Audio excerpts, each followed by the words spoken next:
ఓం సదాశివసమారంభాం వ్యాసశంకరమధ్యమాం అస్మదాచార్యపర్యంతాం వందే గురుపరంపరాం.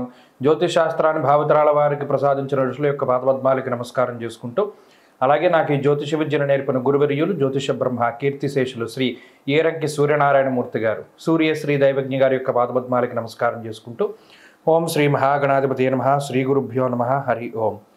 వీక్షకులందరికీ నమస్కారం. కుంభరాశి వారికి ఈ వారం సాధారణమైనటువంటి గ్రహస్థితి ఉన్నది. ముఖ్యంగా శని రవుల యొక్క కలయిక, ఇది చాలా ఇబ్బందికరమైనటువంటి కాంబినేషను. మరి దాన్ని అనుభవిస్తూ ఉన్నటువంటి రాశి కుంభరాశి. జన్మరాశి యందు శనేశ్వరుడు రవి యొక్క సంచారం, ఇది నిజానికి ఒక విస్ఫోటనం. ఇక మనకి ఎలా వస్తాయంటే ఆలోచనలు, ఇక జీవితంలో మనం పైకి ఎదగకుండా సర్వనాశనం అయిపోయే ఆలోచనలన్నీ కుంభరాశి వాళ్ళకి ఇప్పుడే వస్తాయి. ఏంటంటే ఇలా మాట్లాడుతున్నారని మీరు అనుకోవచ్చు.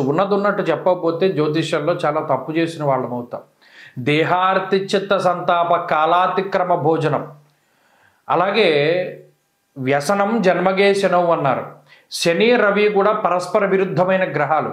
అక్కడ శనేశ్వరుడికి అది స్వక్షేత్రం కుంభరాశి, రవికి శత్రుక్షేత్రం. మరి శత్రువులు ఇద్దరూ కలిసి ఉన్నప్పుడు, జన్మరాశిలో ఉన్నప్పుడు పూర్తి నాశనం అయిపోయేటువంటి, అంటే వాళ్ళిద్దరూ కొట్టుకుంటే, మీరు ఇప్పుడు చూడండి, ఒక యుద్ధం జరిగింది ఏదైనా ప్రాంతంలో, ఆ యుద్ధం జరిగితే ఆ ప్రాంతం ఎంత నాశనం అయిపోతుంది, అంతలా కుంభరాశి వాడైపోతుంది. అంటే అంతర్గతమైన ఆలోచనలు భయంకరంగా వచ్చేస్తాయి. ఆలోచనలు ఏది పట్టుకున్నా సర్వనాశనం అయిపోయే ఆలోచనలే. మరి అవి ఫాలో అవ్వకుండా ఉండలేము. ఆ ఆలోచనలు వచ్చేస్తూనే ఉంటాయి. మనం ఇది చేస్తే బాగుపడతాం, ఇది చేస్తే మనకి లాభం వస్తుంది, అవన్నీ కూడా ఫాల్సే. అసలు ఏది కూడా నమ్మశక్యం కాదు, ఏది నిజం కాదు. మీకు గురుబలము లేదు, కుజుడు పంచమంలో ఉన్నాడు, అది చాలా ఇబ్బంది. ఇక్కడ రవి జన్మరాశిలో ఉన్నారు, ఒక్క శుక్రరాహువుల బలం మీద వెళుతూ ఉన్నప్పుడు ఏ ఆలోచన పట్టుకుని ముందుకు వెళ్ళకూడదు. ఇది చెప్పేది అది సారాంశం ఏంటి అంటే, ఎప్పుడూ కూడా మీకు వచ్చిన ఆలోచనని ఆచరణలో పెట్టకూడదు.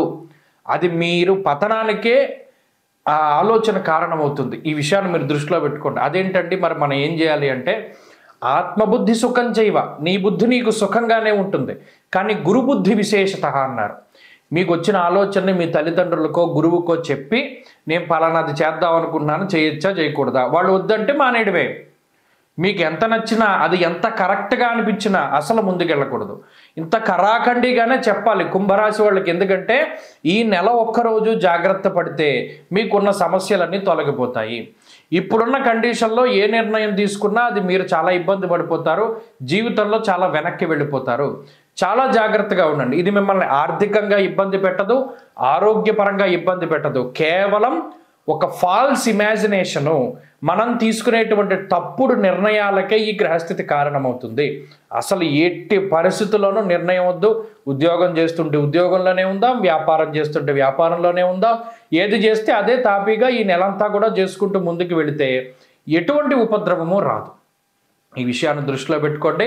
ఎప్పటికప్పుడు శ్రీ గురు చరిత్ర కానీ, సిద్ధమంగళ స్తోత్రాన్ని కానీ, దత్తాత్రేయ స్వామిని కానీ ఆరాధన చేస్తూ ఉండడం చెప్పదగినటువంటి సూచన. ఈ వారంలో కలిసి వచ్చేటువంటి రోజు శుక్రవారంగా చెప్పవచ్చును.